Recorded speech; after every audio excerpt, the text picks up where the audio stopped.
What is the Chinese dream? For President Xi Jinping, it is about country and nation. 实现中华民族的伟大复兴，就是中华民族最伟大的中国梦。But what is this dream made of for the ordinary Chinese? 梦想都是美好的，现实是残酷的。In this series, journalist and writer Zhou Yijun travels across China to size up the shifting shape of this dream. 如果你总留在那种情况下，那种生活方式，那么我说咱们自己的整个社会都不会进步了。In 2009, journalist Peter Hessler wrote Country Driving, a Chinese road trip. It became a bestseller for its in-depth observations about ordinary Chinese life. Now, host Zhou Yijun will revisit the characters and towns that first appeared in Hessler's book. Following 4 routes on this trip, she'll explore 4 development issues in China today.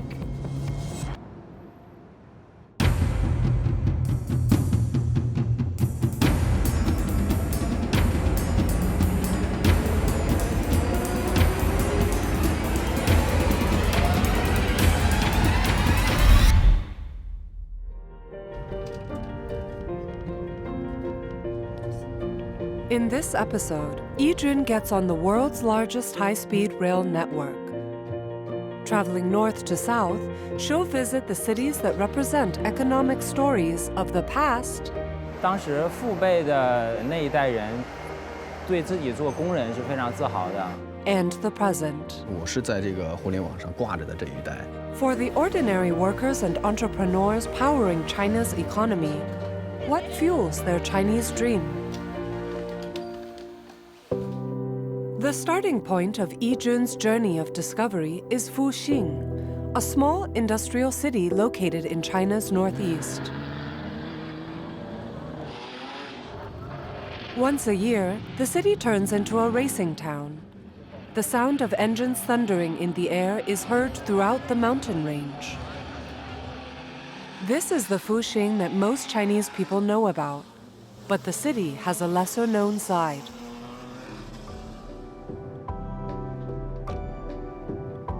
On the outskirts of Fuxing City lies what used to be Asia's largest open-pit mine, Haizhou Mine. Since it was depleted and closed years ago, the site has been transformed into a coal mountain park. It stands as a record of the city's golden age of development. 83-year-old Zhao Changqing is the former chief engineer at Haizhou. He still speaks of the old days with clarity. 我那时候毕业，我不上复兴来吗？过去我们认为复兴是不毛之地。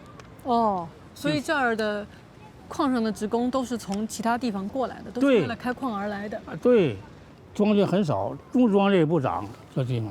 可是开了矿以后，这个地方就变成一个经济上比较富裕的市。对呀，最辉煌的就是48年到50年吧。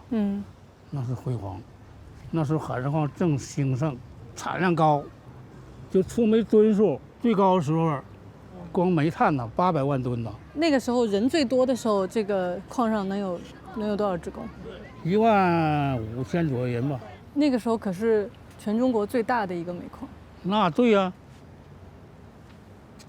您那时候看到这个电产印到了人民币上，你们是不是都特别的激动啊？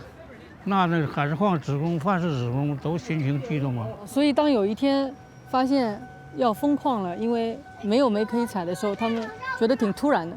那陆线矿黄了，说黄就黄了，那家伙呀，可伤心了，这工人呢。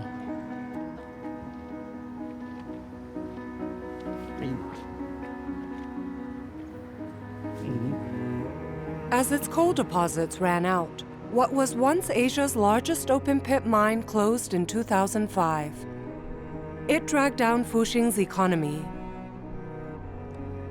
The energy and natural resources industries, once the major providers of jobs, fell into decline.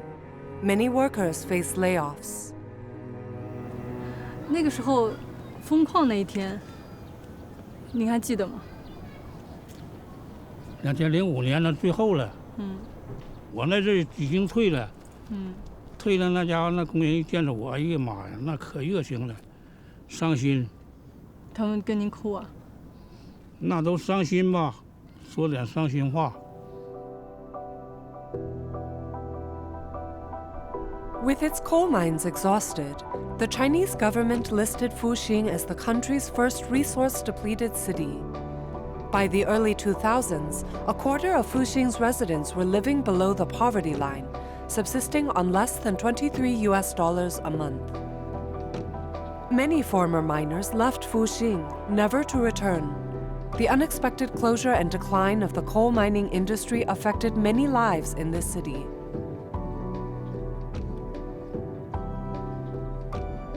In Country Driving, Peter Hessler wrote about the environmental impact of China's all-out development model in the Northeast. In the Mao era, Fuxing embodied the belief in man over nature. It's an example of the demands that the Chinese people made on its land. The indiscriminate exploitation of resources has been fatal to Fuxing, leading to the irreversible depletion of resources in the city.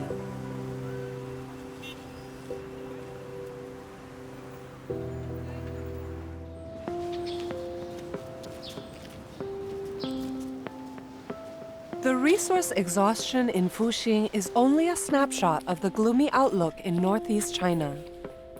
At the China Industrial Museum, the golden age of northeast China's economy is on display, showing the pivotal role of heavy industries for the country. The old industrial base here was once the most important engine of China's economic development. But that era has passed.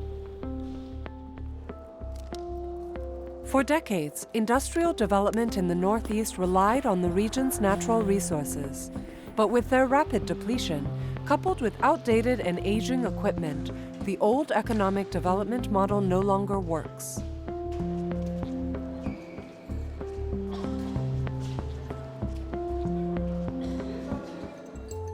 "200 kilometers east of Fuxing lies the city of Shenyang, once the industrial heart of the Northeast. Here we find a beer bar the locals call Poor Man's Paradise. It seems like a good place to taste the reality of life for the people here. From 1998 to 2003, more than 28 million people lost their jobs at the state-owned enterprises across China. In those decades, the shadow of unemployment hung over almost every family in the Northeast. Here, Yi Jun has arranged to meet with a group of people caught in the wave of layoffs. They lost their jobs in this city one after the other. 哎，你们好，你们好，三位好。哎，刘哥，可以。你好，黄哥，你好，来哥，你好，来。96年到现在的酒友了。96年到现在，哇！从年轻30岁喝到现在都老头退休了。那太不容易了，30多年的友情，你们就原来都认识吗？还是跟这儿认识？不认识，搁这不认识。多久来这儿聚一次？我们呢，现在就是咱哥仨平均1周得1回到2回。哎，那很密啊，你们那很密集。不见面就互相打电话发微信想，老哥们了都不说，都过60了就。觉得还是见面比发微信好是吧？对。你们从96年开始就在一起喝酒，然后02年前后，02、03年大家一个都下岗了。对，出事。2002年10月29号下岗，当时45岁。45岁。10年时候。其实是正当年的时候。我们那个时候是99年下岗的时候，就是单位就给你一次性给你一个按工龄算，完了之后呢，2年失业金。1个月223，完了2年失业金，1万多块钱，给了1万多块钱，完了。就那个1万多块钱是整个的，所有的都买断。那个时候下岗之前有预感吗？觉得有可能会发生这种情况？没有，特别惊讶。那感觉到你说干的挺好的，一过完年他妈一下子全回家了，都下岗了。那个时候家里人有焦虑过吗？或者你们自己有焦虑过吗？我将来要干啥？下岗以后没有了工作了，也是一天喝点酒了，你这闹起。这干啥呢？好好的工作没了，为这个家庭，你说你们这孩子还得去，你不出去也不行啊。所以说你必须得出去干。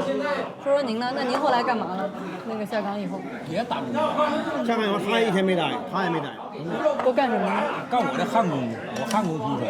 以前上班觉得是铁饭碗，我天天去就有工资，自己干了就得干多少拿多少。但是你没办法，国家的是政策，咱没法去。不是讲中国梦嘛？您怎么来理解这个中国梦是什么呢？我个人梦想是有个好身体，同哥儿几个天天见面，没事看看老板娘、老板，看看几个哥们我就最大的快乐。然后喝点小酒，唠点闲嗑，那个侃个大山，非常好。都潇洒了，都潇洒。晚年你们这一代人特别了不起，来，我敬你们，敬就是整你，特别厉害，真的是特别厉害。谢谢。来，我敬你们，你们都特别乐观。谢谢啊。 It costs just 5 yuan, or less than $1, to get a pitcher of beer here, possibly the cheapest beer you can find anywhere in China. That's why many laid-off local workers come here to stretch their dollar. The lady boss here is Sister Wang. 王姐，哎，你好，您这儿传奇人物是不是？大家都可爱，大家可爱在您这儿来啊，来进来吧。您这个地方明明叫万顺，它为什么叫琼伟乐园呢？啊，这个吧，起的就是当时吧，我们也不是太知道就谁给起的，大部分客人基本都是啥呢？下岗的，就是说的到我这来的吧，就说哎呀，到万顺去吧，他家就是消费就特别低。 啊，然后有的人就是有的人喝酒吧，喝就是有点喝多了，有点变态了，就是喝的就是一天手舞足蹈的了，说哎呀，他家那地方连穷是穷开心的地方，说的大伙儿就说到琼伟乐园去吧，就这么的。您是什么时候开始开这个店的？哎呀，我搁这边开的时候是02年搁这边开的，96年下岗以后呢，我爱人是97年下岗。你们俩就前后都下岗啊？对对对。那个时候是什么单位啊？啊，我原来是汽车运输汽车2队。 具体是做什么啊？咱们是运输，搞运输，就是大货车。像我搁单位刚下岗的时候也是哈，就心里就觉得好像，哎，就像离娘的孩子那种感觉。那怎么的？我干好几十年了，怎么突然间就不让我干了呢？是我干的不好呢？然后还是不是？因为啥呢？那时候单位就是承受不了那些开支了。所以跟这儿我就觉得他们真是把这儿当家了。哎，对对对，有这种感觉。然后您当他们也跟家人一样。啊，是是是，有的时候他们喝多了，我还得劝，今天不能再喝了啊。是吗？明天再喝，排解排解，他们啊就高兴了，然后也回去了就。 As China's economic development took off in the 80s, the inland areas in northeast China languished. While the coastal areas began to attract large amounts of foreign investment and moved into technologically advanced industries, the northeast held on to the extraction of natural resources and an outdated economic model. But having fallen behind for so long, change seems to be coming to the northeast. A new technological revolution has reached the region.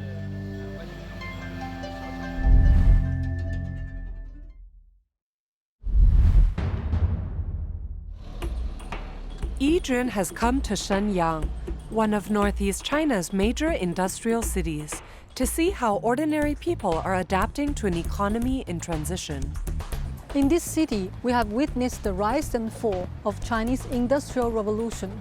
And now we will step into the promising future right behind this wall. 哎，你好，陈总，你好，你好，你好，你好，你好，特别高兴过来。你们的厂房就在这个门后。对对对。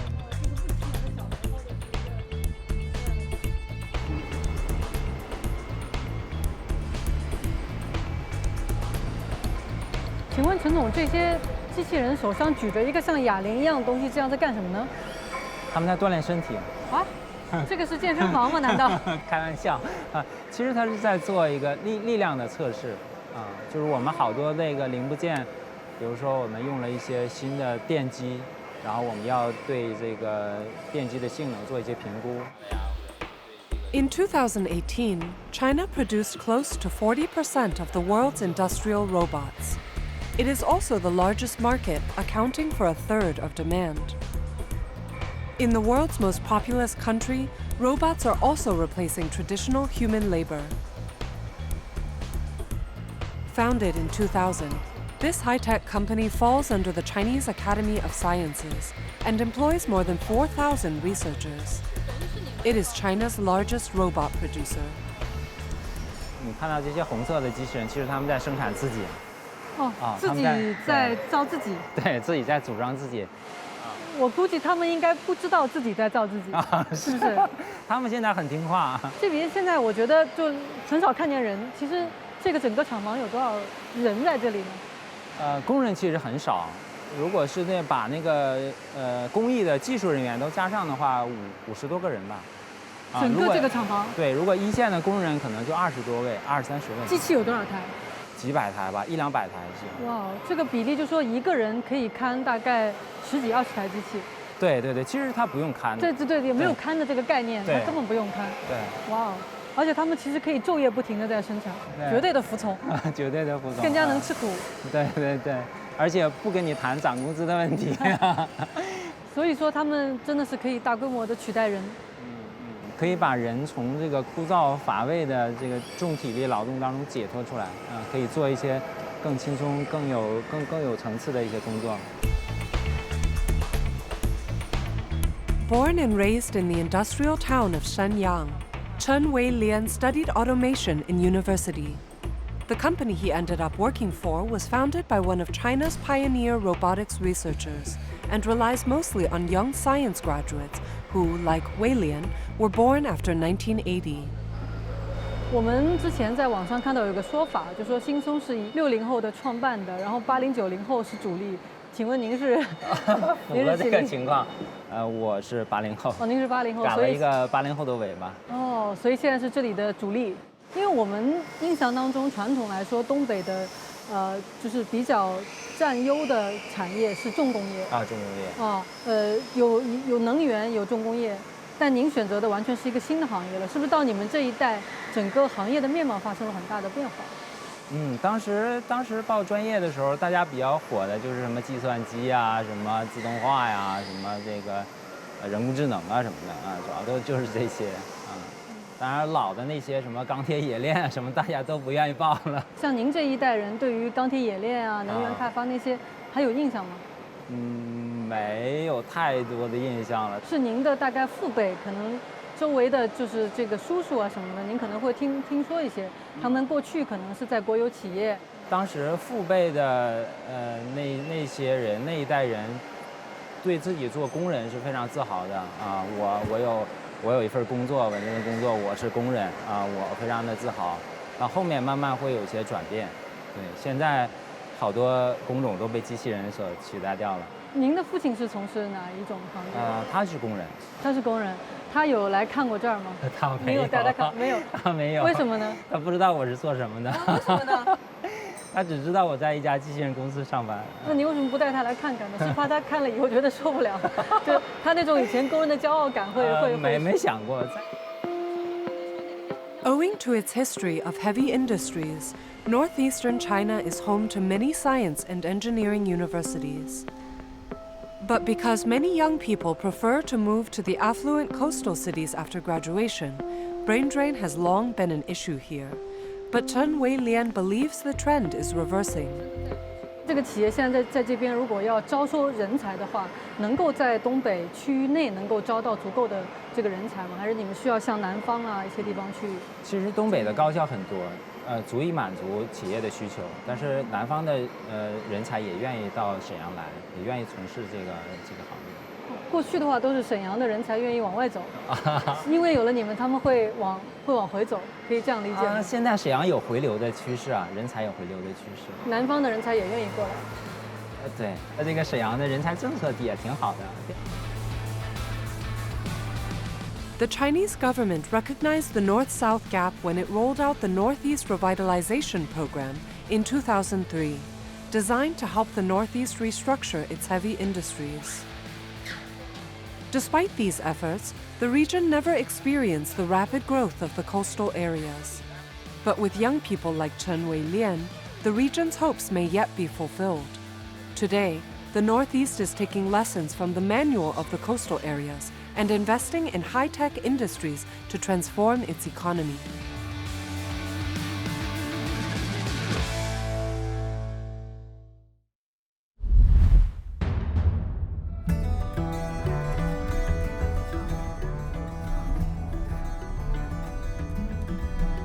The next stop on this trip on the high-speed railway network is Guanyun, a town so small that most Chinese people have not even heard about it.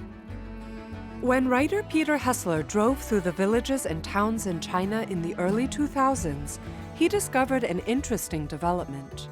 When a town becomes very good at making a certain product, it ends up dominating the national output, sometimes up to 50% of the market share in this vast country. Hessler was deeply intrigued by this phenomenon. Guanyun is a town that has become synonymous with a surprising product. In the past, people rarely discussed sex toys and intimate wear in public, but in a few short years, Guanyun's lingerie producers managed to become the market leaders in China. The annual industry fair also takes place here. The way Hessler saw it, the business model of Made in China is straightforward. Low investment, low quality, low profit, and generally low education level of entrepreneurs.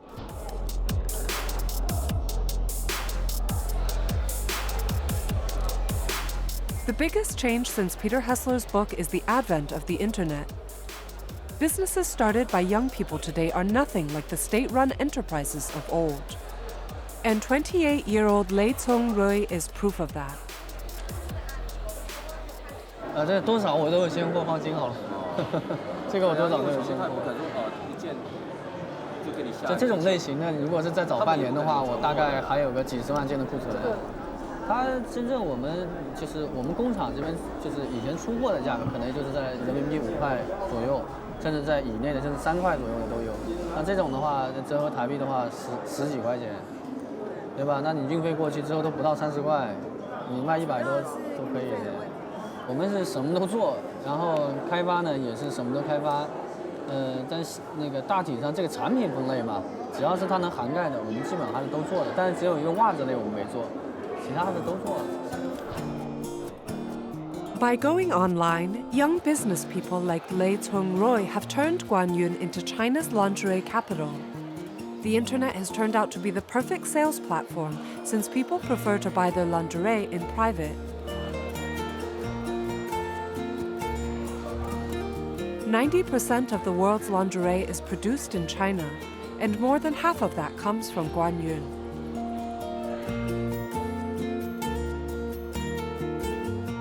To understand how these small villages and towns across the country have been able to dominate world markets, Yi Jun takes a look inside Lei Congrui's factory. 我最早的时候是在一个2上2下的小楼里面，在1楼，一共是60平方那个2个房间，在那边做的。然后在3年不到的时间里，我是把我那个村子周围能租的地方都租完了。 那个租了邻居有那个5、6套房子，然后再去那个有一个洗澡堂子，然后把它租下来之后不开洗澡堂，我就开清洁的工厂。天哪，澡堂都被你租了。对，然后后来的话就是去做一个更集中的一个生产厂房，可能那个厂房有1000平，然后再后来的话那个小了之后再换一个大一点1500平的，到现在这边2000多平的，但是它每一次更换新厂房的时候呢，都是当时设计的时候是我可能再过几年就够用了，但是等我搬进来的时候已经不够用了这个场地，天哪！所以一直在为场地去奔波着。这个发展的太快了，所以这里就是您的仓库。对，这边是我们这个现货的储备区，一共这边是4层，像这里面的话放着4000多种前裙内衣产品，一共的总数量最高分的时候有210多万件，现在大概是在160万件左右吧。这个同时存200多万件。对。哇哦，所以您在这边，大概每天能够生产多少件？我们日均产能的话是1万件，就是月均的话，正常的时候是20万件，然后高峰期的时候是突破30万件的。您的最爆款是哪一款？最爆的款，那个它是一个中规中矩的一个睡裙，然后它是一个很简单的基本款，当时卖了，反正历史上这应该是卖的最多的情趣内衣吧，总计销量3年时间，我们自己工厂生产了1000万件，然后其他那些抄袭的有做了比我们要更多，总共应该是有超过5000万件的这个销量吧。其实也是跟那个互联网的那个阶段有关系，因为那个时代都是要求9块9包邮，那款产品是非常符合那个时代需求的。刚好9块9吗？刚好它成本是符合9块9包邮不亏钱的那种状态，所以它卖的也非常非常的多。The success story of e-commerce businesses in China has been a phenomenal one, and it has ignited the unbridled ambitions of entrepreneurs all over China. Then, only 15 years old, Lei Congrui started by selling health products, condoms, and cosmetics online before turning to focus on lingerie. By the time he was in university, he had already made his first million. 其实您个人是不是也跟过去我们印象当中的，就中国经济刚刚这个起步的时候，中国的企业家、实业家的概念完全不一样。那个时候的人可能更多的还是实实在在的在做工厂，然后呢是一些就是实体工厂，有实体的店。但是您是从一起步就是在网上，算不算你们这一代人是第一代就是完全从互联网上起来的企业家？我很特殊吧，因为像我的目前这些同行也好，或者其他那些也好，大部分还是从事过这个其他的这些实体产业的，就是从事过这个实打实的现金交易这些的。而我不一样，我是一开始赚的第一笔钱就是在网络上实现的成交，所以我是在这个互联网上挂着的这一代。然后我当时的想法是什么呢？因为它只是一个账号，就像我注册一个游戏账号一样，它的行为就像我在游戏的拍卖行里面挂东西卖东西一样，我是把它当做一个游戏一样去看待的。结果这个游戏币越挣越多了一样的感觉。这个游戏变成了真实的场景，变成了真金白银。The company he started at 18, right after his college entrance exams, has become one of Guanyun's largest lingerie manufacturers. 我是9月份离开家，然后去了学校，然后在学校的时候就在想像以前的话可能1年能挣20万，那我那时候才18岁呢，我想想看，等到25岁的时候，我能挣到100万就不错了。那1年20万，有7年时间100多万，我再省点花，应该能攒得到。结果没想到大一1年就赚到100万了。您的梦想是什么？我的梦想其实早就已经实现了呀。你的100万是吗？对，早就已经实现了。In many ways, China's rise is built on the backs of these entrepreneurs in the small and medium-sized enterprises. And what is evident here is also the dedication of these female workers who have chosen to remain home instead of moving to the big cities, so that their children may dream the bigger dreams. 您这个是在做肩带是吧？内衣的这个肩带，就我看您就一直都是在踩这个肩带。所以您今天就是重复的做这个肩带的事情哈，这一天能出多少件啊？这个100来件吧。每一道工序做一天，但是每一件衣服都是你们独立完成的。对，一道工序差不多100多件要做一天吧。都是我们一个人来完成。那您会知道大概会销到哪里去吗？这些衣服？全国各地都有吧，还有的销到国外了。那你们会了解他们干嘛要穿这样的衣服吗？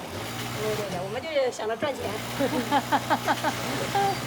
我们的梦想就是在家赚钱，把小孩带好。对的。那个孩子上学 ，OK 了。对，那孩子大了，希望他做什么？看他学习怎么样啊？学习好了嘛，上大学；不好了嘛，做别的呗。不是都是为了孩子吗？孩子好就行了。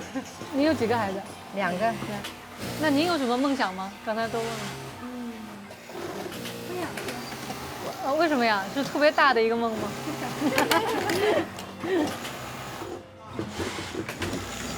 人家就梦想都是美好的，现实是残酷的。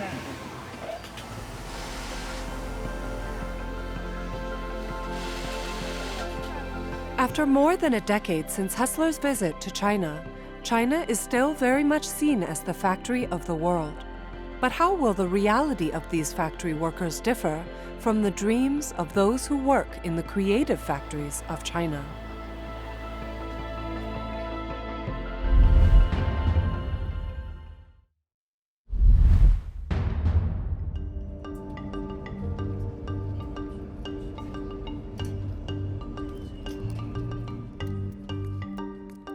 Taking another high-speed train, Yi Jun continues her journey south. In his book, Peter Hessler introduced a town called Li Shui in Zhejiang province. The town became known for creating a whole industry based on imitating the French Barbizon school of art.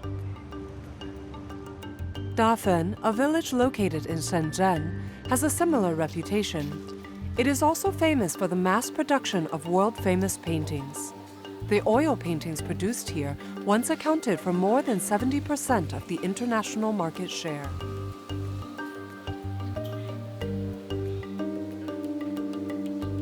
Huang Jiang is something of a pioneer here.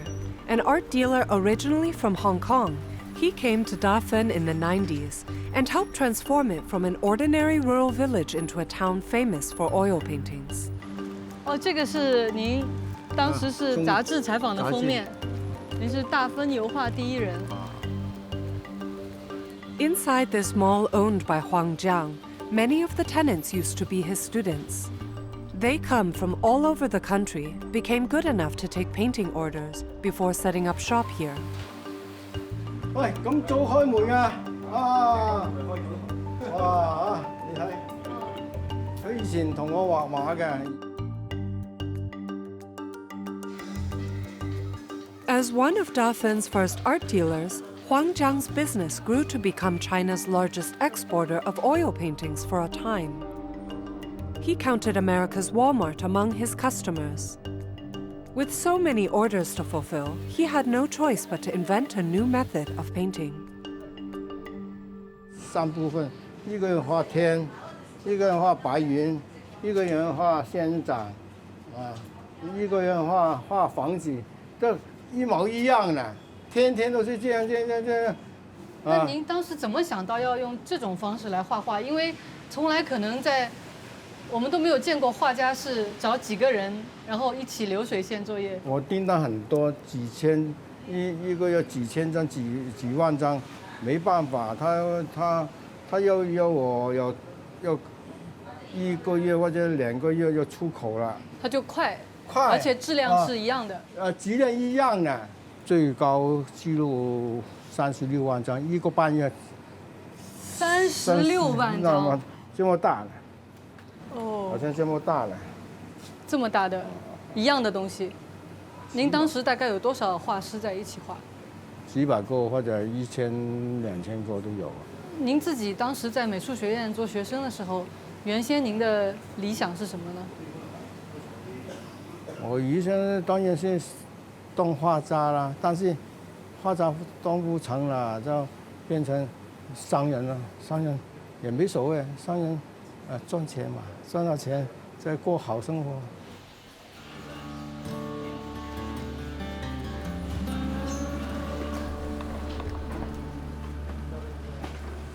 赵小勇，你好。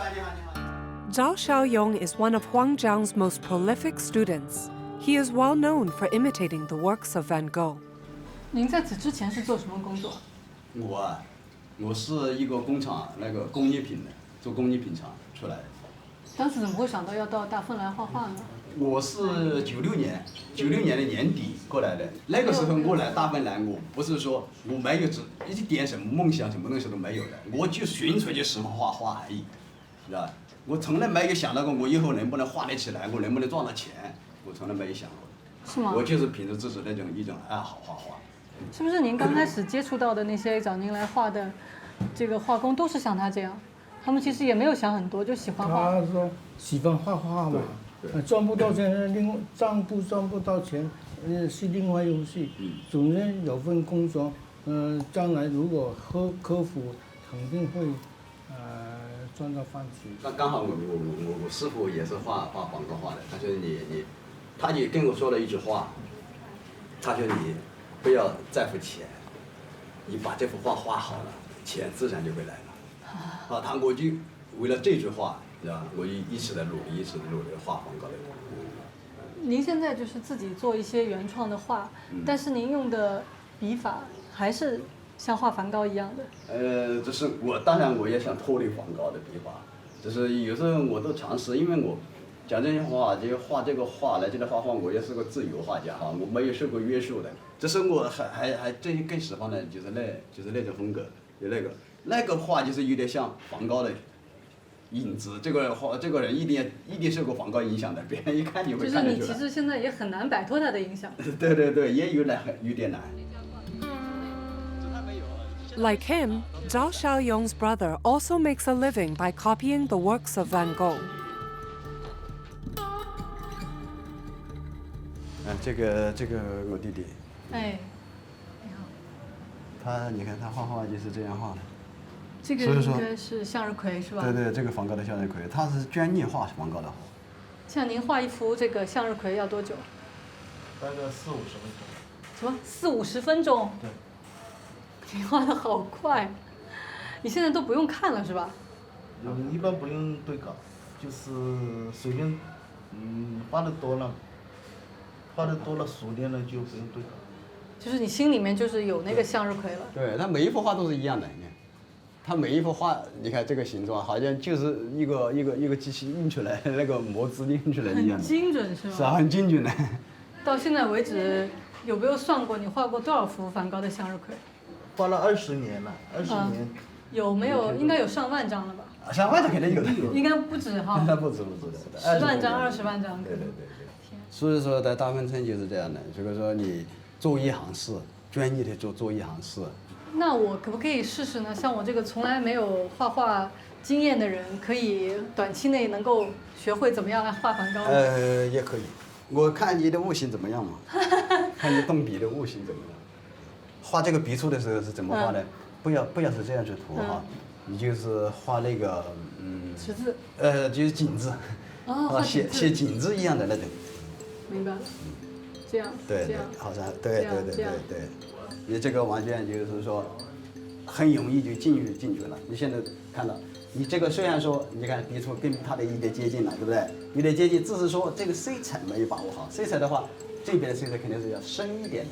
这边的淡一点的，所以说，如果说再要一层画，就是用这种东西，用这种黄色，是吧？ In a way, painting like this isn't too different from assembly line production.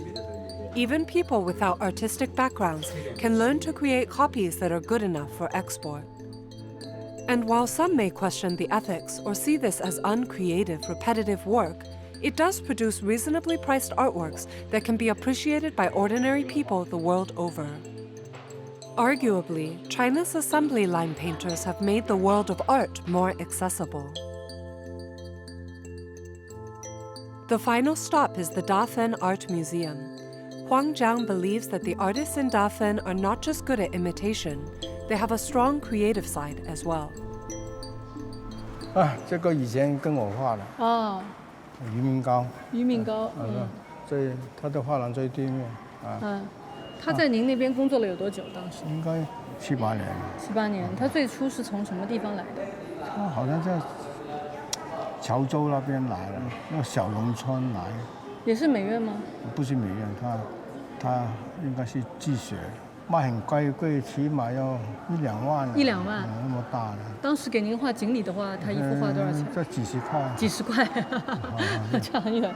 您招收的这个画家当中，有的人是由美院毕业的，就是科班出身这种背景，是不是也有很多？他们其实之前不是做画家的。不是画家。他们都做什么呀？推车啊，推泥土，推的放很多砖，地盘工人都有。那为什么呢？他们怎么会突然从地盘工人转成变画家？这转变很大。地盘工人很辛苦啊，画画他自己很想画画，以前画画，很赚钱。地盘工人以前又很便宜，以前才20块钱一天。你看跟我画一张画都20、30块了。今天这些原先跟您画画，然后转成原创的艺术家的，他们对您是一种什么样的情感？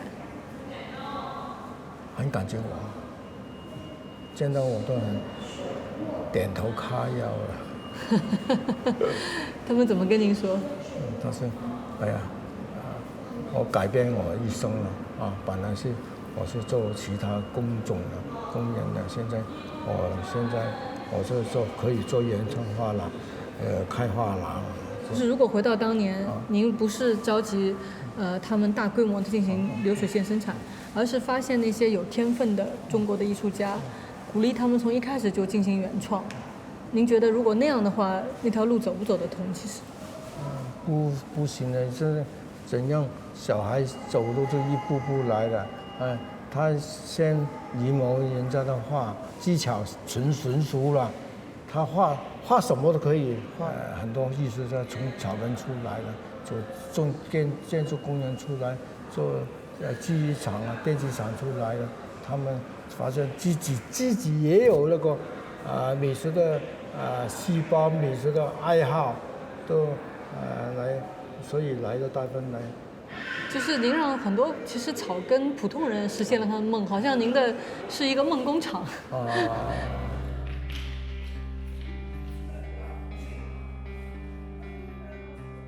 The increase in China's participation in the world economy has been nothing short of dramatic. But today, we see a change from the challenges of economic transition to the challenges of economic development. The Chinese talk about the losers of reform as the benefits of opening up becomes more and more uneven. But in this journey through China's industrial heartland, we've also seen the resilience of the people and the simple dreams that fuel their daily lives.